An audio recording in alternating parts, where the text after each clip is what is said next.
We've got the Trent Baalke Bowl this week, and we're going to be talking a lot about the matchup with the Jaguars. Um, it's funny the way it works. The Jaguars have a better record than us. They're 6-2. They are the number 3 team in the AFC. The 49ers are 5-3 in first place in their division, just like the Jags are the number 3 seed in the AFC. This is one of those test weeks that comes out in the NFL. Now, it's an AFC versus NFC matchup, which the AFC has completely dominated all year.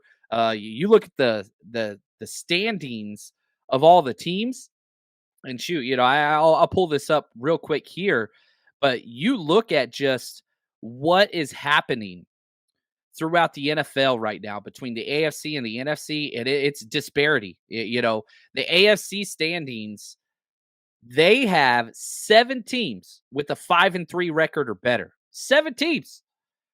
They are dominating. And I would argue that they have the best 2 teams of football in the AFC right now, the Kansas City Chiefs and the Baltimore Ravens. The poll question on today's episode, which if you haven't had a chance to vote on that yet, I hope you head up there. Where should the 49ers be in the NFL power rankings? And I gave 4 options. Top 3, 4 through 7, 8 through 10 are outside the top 10.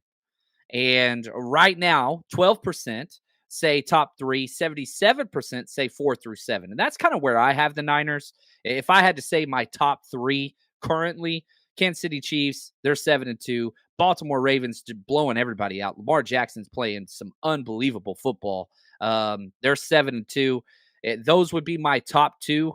And then, if we look at the AFC or the NFC, the Eagles, they've got the best record of football, 8-1. They got to be up there too. Now, after that, it's difficult to find a team that I would put ahead of the 49ers. The Detroit Lions, I don't think they're a complete team. Yeah, their offense is great. But it's just, I don't know. It's rough. Seattle, good Lord, you don't get embarrassed that bad. That was just embarrassing. The Niners have lost some games. And the Niners have the same record as the Seahawks. They're both 5-3. We're ahead of the Seattle Seahawks because they lost a divisional game week 1. But, I mean, Geno Smith has been really, really bad. Really bad. And so, it's weird looking at the slate that is the NFC. And so let's just go through some of this right now. Philadelphia, they're the 1 seed, 8-1. Detroit, 6-2. They've already got 1 conference loss, though. And so, the Eagles, they're 6-0 in the conference, and they're 3-0 in their division. So the tiebreaker is going to go the way of Philadelphia unless you beat them head-to-head. 49ers, 5-3. We're the 3 seed, 2-0 in the division, 4-1 in the conference. You still own all control. But you're going to need some help with Philly losing. They've got a bye week. But after this bye week for the Eagles, they got the Kansas City Chiefs at KC. And then they've got a slate and a half. And so, you've got to give them the respect that they deserve. You win 8, you go 8-1. They're doing something right. They've got a bye week this week, but then listen to the schedule for the Eagles. At Chiefs, versus Bills, versus 49ers, at Dallas, at Seattle. That's a tough stretch. Are they going to win all those games? I don't think so. But if they do, 1 seed's locked up. I mean, that's done. Bye week's over. You've got to have Philly lose one of those games and beat them and stay clean. It's pretty damn hard to envision the 49ers getting the 1 seed. It's doable. They're only 2 games back and they have them on the schedule, but you got to travel to Philly. You take care of business, we'll see. So you got to take care of business against Philly, then you got to have them fall to somebody else. We'll see what that looks like. Number 4 seed's the Saints. That division's terrible at 5-4. Seattle falls to the 5th seed. They play against Washington coming up. Dallas 6th seed.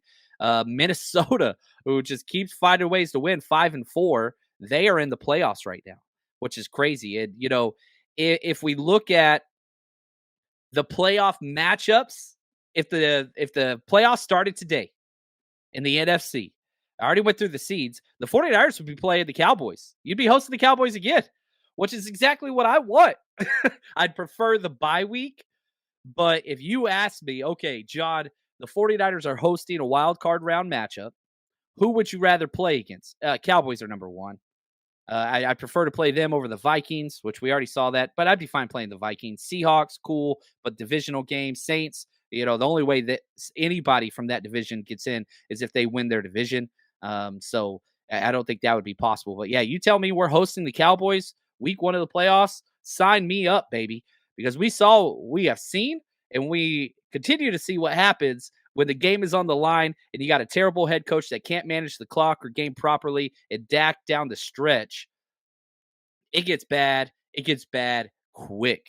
James, thanks for the super chat. Appreciate you, man. To be frank, I could see Lamar and the Ravens embarrassing us in the same way that we've been playing.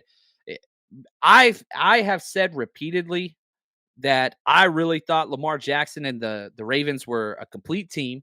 I bet very big on them winning their division, preseason, all that stuff. I mean, they're damn good. And right now, I would argue if the Ravens played the way they played against the Seahawks, they're beating everybody. Now, can they do that consistently? And that's been the question with Lamar and the Ravens. I think they have one playoff win since he showed up. And so it's one thing for October, November football. Are you built for, December, January, February football? With the way they run the ball, it seems like they would be. With the way their defense is played, it seems like it would be. But we haven't seen it yet. And, if I was to make a prediction right now, who I think is going to make it out of the AFC, it'd be the Ravens. But somebody got to beat freaking Patrick Mahomes, at some point in the playoffs. And we haven't really seen that. And so, yeah, well, let's see. What's up, Sin? Oh, man, we had an awesome Facebook, or not Facebook, I apologize. We had an awesome Zoom hangout last night, which was so cool for the 49ers Rush, our Patreon channel, and the 49ersrush.com. It was awesome. Appreciate you, Sin. She says, we can either rise above the 3-game slide or not. It's up to the Niners. No discussing rankings until we see that. I love so much of what you just said, Sin, because Jags are a good football team. Trevor Lawrence is a good quarterback. Very, very good. Defense is good for the Jags. Their weapons are good. All those things are great. I don't give a damn. I don't care. I don't care if we're playing the Little Giants. We're playing the Jaguars, playing the freaking, I don't know, 72 Dolphins. Don't care. The Niners are in complete control of who they are and what happens in these games. I don't care what the other team does. I don't care. The Niners have to solve this issue. It's an us issue. It's a Niners issue. And if they could do that, then we'll see. And the rankings are always whatever. I mean, that doesn't determine anything. It's the standings. It's the standings. And, even with the 3-game slide, which is terrible, we're still in first place of our division, not the number 1 seed. And, if all things went well, we probably should be 6-2 if the kicker just did a little bit more, or, there's so many different things. Ball bounced differently. The 5 wins were 5 wins. Those weren't close. The 3 losses, 2 of them were close. You weren't beating the Bengals with what happened. That game was never really, we were never even within, let me rephrase this. We got within 1 score twice, but as soon as we did, their offense went and scored. So that's kind of the way that goes. So I think you had 2 close games. The Vikings game, that was winnable. The Browns game was won. We just laid an egg there. We probably should be, 6-2, 7-1, but that's the way it goes. Good teams find ways to win ugly games, and the Niners have not shown that yet. The Godfather, look at this. Nicholas Parra, appreciate the super chat. He says, John, other than Philly winning this weekend went well for the Niners.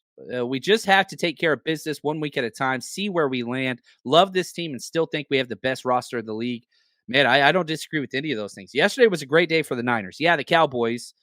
Here's what's funny about the Cowboys. The Cowboys disappoint themselves, their fans, and even their haters. They could not satisfy anybody. I hate the Cowboys, but we were all pulling for them, which I was hoping the Eagles would lose. But, they can't even satisfy their haters. That's how bad the Cowboys are. And Dak played great for 3 quarters, but when the game's on the line, dude just lays an egg. I mean, that's just who he is and who his head coach is. But the NFC West, which is what the number 1 goal every single team in the NFL has, is very simple.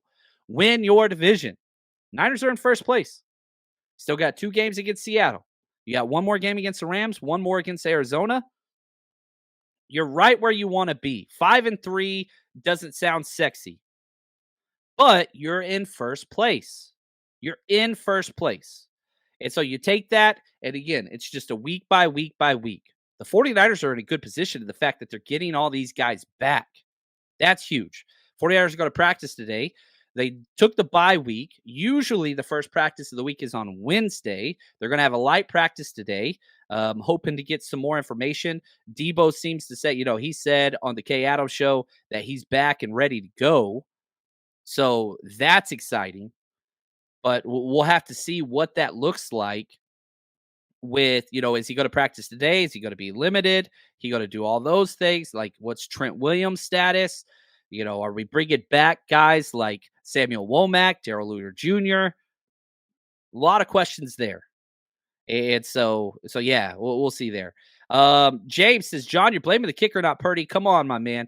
Yeah, that one game, yeah, I'm blaming the kicker. Purdy was bad though, but he gave the team a chance. 41-yard field goal. You got teams kicking back up, running backs making those field goals. Yeah, that one I put on the kicker, not the other one. So I don't. No. But that game was won. Brock Purdy did enough to win that game. The kicker did not, and kickers make a difference of about 2 games. Not saying Brock Purdy's been amazing because he hasn't been. But no, that one game, yeah, I put that one on the kicker. I do. Brock should have played better though. But he did enough to win. The defense did enough to win. Kicker, yeah. No, not even close. Not even close. That's just me. So, excited about this though, man. With where everything is currently, you've got to have a stock up of the 49ers because of their situation. You went through a horrible 3-game stretch. And it's funny because those were all bad teams. They all have winning records now. Bengals, Browns, Vikings. Not like you lost to bad teams. You lost to teams on the road. You lost to teams, sloppy games. You should have won 2 of them. But that's the way the NFL goes. The NFL will humble you. And that's what the 49ers have to come out of this. You've had a bye week. You've had rest for the first time. And you've been under-rested because every team gets more days than you. Even off our bye week, the 49ers still have to travel to a team that has the exact same amount of days rest as us. So even out of our bye week, the 49ers don't get an advantage, which really pisses me off. It really, really bothers me, but that's okay. The schedule makers never do the Niners favor. You're a coast team. You're getting screwed. West Coast teams get screwed even more because of the time change. But we'll see. We'll see what that is. The 49ers Rush Podcast.